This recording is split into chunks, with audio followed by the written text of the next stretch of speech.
Sounds crazy, but it actually happens. That's what one addiction specialist says about video game addictions plaguing both kids and adults. Video game addictions are real and they're serious, and some parents report their children spending as much as 20 hours with a remote control in their hands. Video game addictions are a relatively new concern. You and I were discussing this, but 20 hours with a remote in your hand? You know what? It sounds crazy, but it actually happens. In fact, in South Korea, there was actually a law that kids could not play the video games between certain hours. Really? Yes, because there have actually been deaths from people playing these video games excessively, sitting in one position, not going to the bathroom. So deaths from dehydration, from blood clots, from abnormal heart rhythms, from exhaustion, from playing these video games and literally sitting in one fixed position for 24 hours and not moving, playing these video games. That's how addictive they are. And some of these games actually hire psychologists to create behavioral algorithms to make the games more pleasurable and more reinforcing.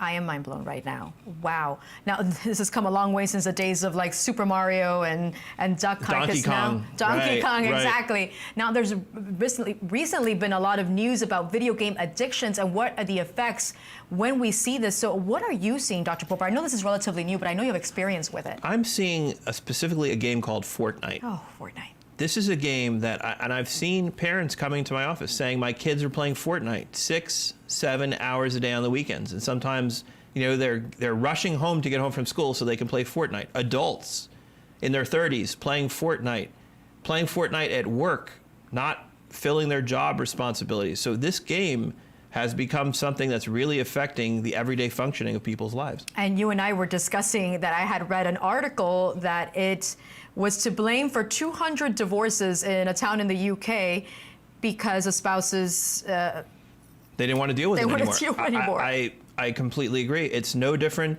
than if your spouse was, you know, using cocaine or drinking excessively. It's really affecting families in that way. Wow. Now, some might argue a few hours is too much, but it's certainly better than 20 hours or having a law that prohibits you from playing. So how do you define a regular love for a video game, for playing video games, or an addiction?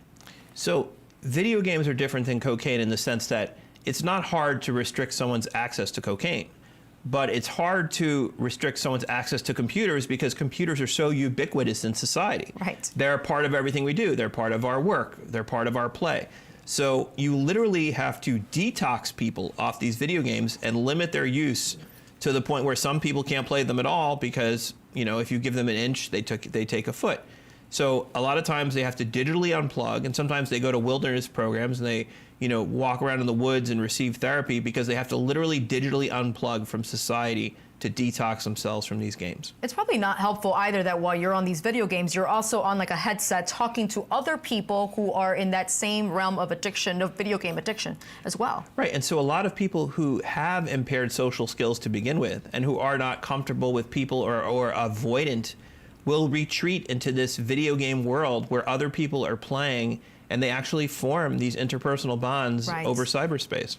Now, I'm not a big fan of the video games in my house, but I know that many children start very young, and it's very normal. So I imagine this affects development as well. So, what I'm seeing more and more is parents who want a substitute for parenting. They want a pill to help their kids concentrate, or they want a video game so they can, you know, keep their kids occupied. And what really annoys me is when I go to a restaurant and I look over at the table next to me and you see 2 or 3 kids and they're all on their video games.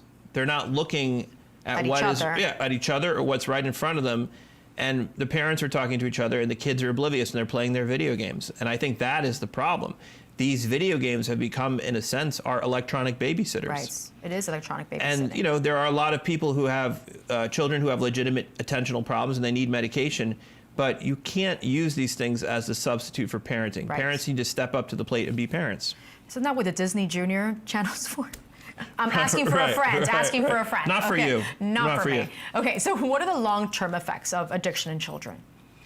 Well, you know, a brain develops from back to front. So a part of the brain called the occipital cortex to the prefrontal cortex. Okay. The prefrontal cortex is the last part of the brain to develop, and it develops in your mid-20s. And that's the part of the brain involved in what we call executive functioning. So planning, organizing, and impulse control. It's the part of the brain that tells you to wait and think before you make a decision. In kids, this part of the brain has not been formed. They're limbic. And so, right, they're they're limbic. So they are less risk averse, so they engage in more risky behavior, and they engage in novelty seeking. They're seeking out new experiences. So just like with drugs of addiction, we know that the earlier you start and the more intensely that you use early on, the worse it is later on. Wow. Now, I want to remind our viewers to call in if you have a question. We have Dr. Bober standing by. The toll-free number is 855-796-4475. Now, I want to go through some signs of a gaming addiction. And as you said, it's fairly new and our viewers are tuning in. Can we talk about these signs? And I think you mentioned preoccupation. So forced into that game. Right. The signs of video game addiction are very much like the classic signs of any addiction. It's, right. Again, needing increasing amounts to satisfy yourself, unable to stop despite efforts, and again, doing things to hide the fact that you're playing the game. Have you been playing Fortnite for 8 hours? No, I was just playing for 2 hours. So using deception to cover the fact that you have to keep playing the game just to feel like you're receiving adequate amount of pleasure. Or you've lost track of time. Or you've lost track of time, right? You start off at hours. 10 in the morning and now you blink your eyes and it's 8 p.m. and you're still playing. Wow. And lying, using the game to escape. And we're going to get into that one a little later, but this escapism from reality and going into this alternate video world. Game world. Right. Is this something very common? It really is. And a lot of kids feel pressure in school. There's peer pressure. There's issues with self-esteem. It's a very tough time. Kids really struggle, and there's so much competitiveness and so much, just utter pressure to be the most popular kid, to be the best looking kid, to go to prom, to drive the nicest car. And so a lot of these kids will retreat into this alternate world because they don't want to deal with all that pressure. To learn more about addiction and getting help, visit us online.